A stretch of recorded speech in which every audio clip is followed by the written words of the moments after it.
Assalamualaikum warahmatullahi wabarakatuh. Selamat pagi anak-anak semua. Bagaimana kabar kalian hari ini? Semuanya sehat nggih? Hari ini kita akan belajar bersama-sama dengan Budian tentang pengamalan Pancasila sila keempat. Seperti yang kalian lihat pada layar, di sini Bu Guru punya gambar lambang sila keempat. Apa itu sila keempat lambangnya? Ya, ada kepala banteng, benar sekali. Oke, kita lanjutkan. Nah, dari lambang sila keempat tadi, masihkah ingat kalian bunyi sila keempat itu apa? Harusnya kalian sudah hafal ya. Apa itu bunyinya? Yaitu kerakyatan yang dipimpin oleh hikmat kebijaksanaan dalam permusyawaratan perwakilan. Nah, dari bunyi sila keempat ini dapat kita temukan makna yang terkandung dalam bunyi ini. Apa itu maknanya?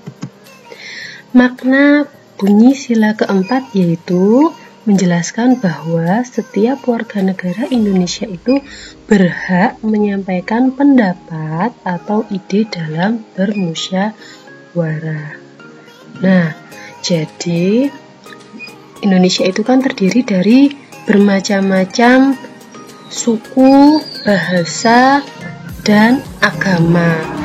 Nah, dengan demikian, semua walaupun berbeda-beda jenis suku, bahasa, dan agamanya, mereka semua berhak menyampaikan pendapat tanpa terkecuali. Jadi tidak ada pembedaannya, semuanya berhak menyampaikan pendapat ataupun ide.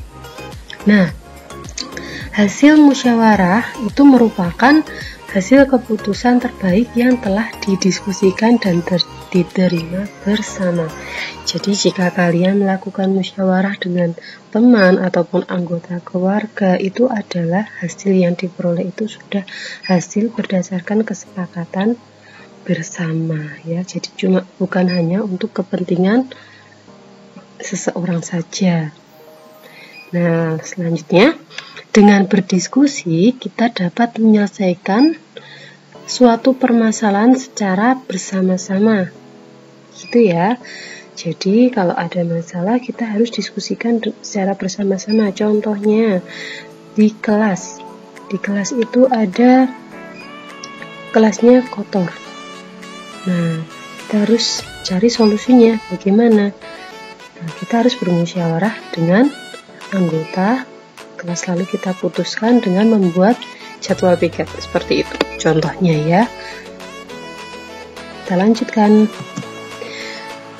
Selanjutnya yaitu sikap apa yang harus kita miliki saat berdiskusi. Jadi kalau kita musyawarah itu apa saja sih yang kita harus lakukan? Yang pertama yaitu tidak boleh memaksakan kehendak. Artinya apa di sini? Jadi kalau kalian punya ide dan ide itu tidak diterima oleh anggota lain, maka kalian tidak boleh memaksa. Itu ya. Yang kedua yaitu menerima hasil musyawarah dengan senang hati. Jadi apapun nanti hasilnya, walaupun tidak sependapat dengan pendapatmu, harus kamu terima dengan senang hati dan melaksanakannya ya, yang tentu ya. Yang ketiga yaitu mendengarkan pendapat orang lain. Nah, ini paling penting ini. Jadi kalau kalian sedang berdiskusi dengan teman kalian, ya didengarkan pendapat temanmu itu, nggak ditinggal ngobrol gitu ya. Yang keempat yaitu tidak boleh memotong pembicaraan orang lain. Ini juga tidak sopan apabila kamu ada temanmu yang sedang menyampaikan pendapat lalu kamu tiba-tiba memotong pembicaraannya, itu tidak sopan. Dan yang terakhir yaitu harus menggunakan kata yang santun saat menyampaikan pendapat. Gitu nggih. Nah, ini yang terakhir yaitu contoh pengamalannya dalam kehidupan sehari-hari. Contohnya ini hanya Budian tuliskan 3 saja, nanti selebihnya kalian bisa amati dalam kehidupan sehari-hari kalian, bisa di lingkungan rumah, lingkungan sekolah, lingkungan masyarakat, ataupun di mana saja. Yang pertama contohnya yaitu ketika di rumah seperti menentukan jadwal pekerjaan rumah dengan anggota keluarga. Contoh, hari Senin si A melakukan menyapu rumah dengan kakaknya. Jadwalnya menyapu rumah. Sedangkan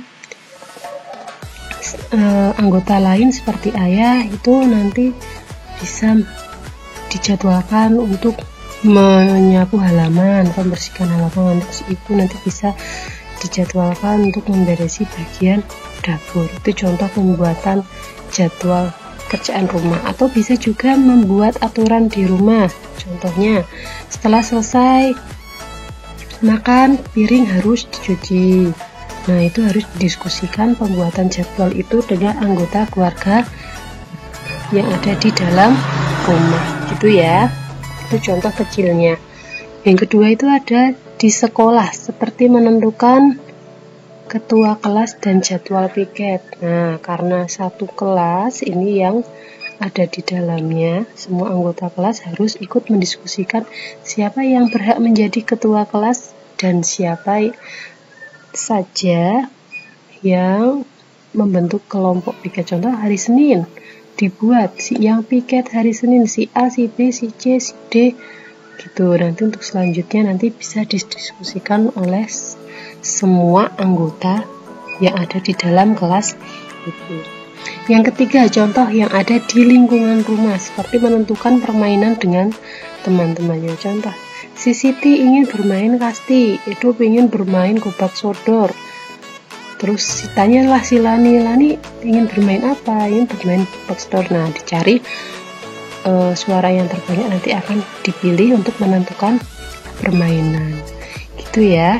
Ini adalah contoh kecil saja yang ada di lingkunganmu. Nanti kalian bisa temukan yang lebih banyak dalam kehidupan sehari-hari kalian. Oke, cukup sekian penjelasan dari Budian. Jika ada pertanyaan nanti silahkan tanyakan langsung ke Budian. Dan berikut ada tugas yang harus kalian selesaikan. Ini adalah tugasnya.